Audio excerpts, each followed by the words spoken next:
When you first started planting on this property, what came in first? What went into the ground first? These vines right here, we see the real thick trunks. Yeah. That's Cabernet Sauvignon.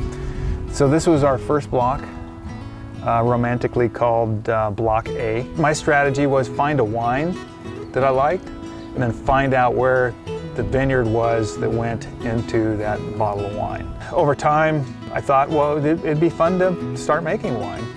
At the time, we were living in Utah. So while we were there, we turned our basement into a little mini winery and made some white wine and red wine every year.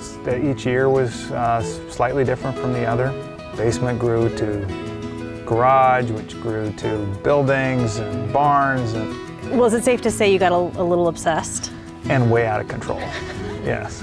The first wines you were making in the garage, how were those? Did they taste all right? Almost undrinkable. Oh, yeah. Lovely. Yeah, I'd say it took me quite a while to perfect what to do with white wines. Red wines, certainly they're different. I took a lot of classes down at UC Davis and kind of fortified my education.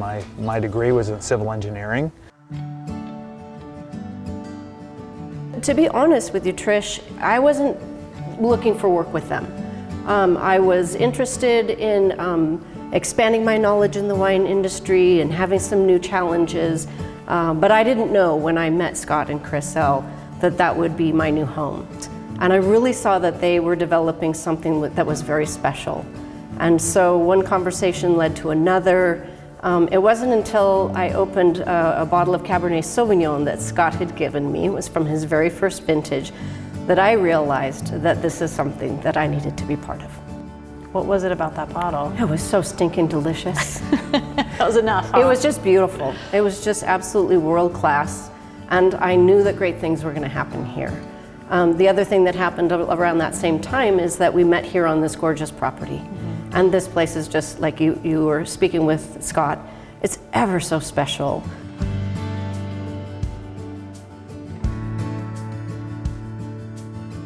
One of the things that I love about my partnership with Scott and Chris is that we plan the work and we work the plan. You know, things certainly come up, but we are ready and we're leaning in and we're prepared for running this business. My history with the Oregon Wine Experience goes deep and long.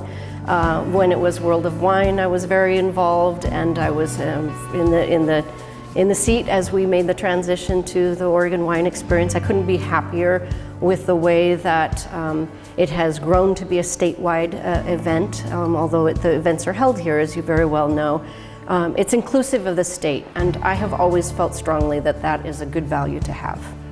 Wine raises good funds. I call it putting the fun into fundraising.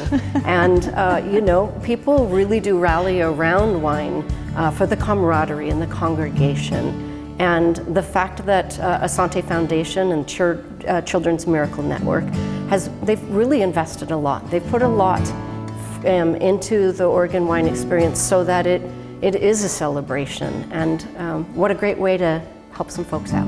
And Scott is making a wine that is unique to the auction. So it won't be something you can find in our tasting room. It won't be something you'll find out in the market.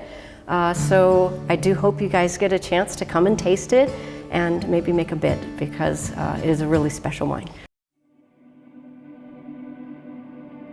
Why this Grenache for the Founders Barrel Auction? Well, number one, it's one of the few blocks I can actually look at. Produces wonderful fruit, very rocky. Even the rocks that we saw in the soil that was right there by the tasting room, this is even rockier soil. Well, I like red wines like this to be fresh and clean.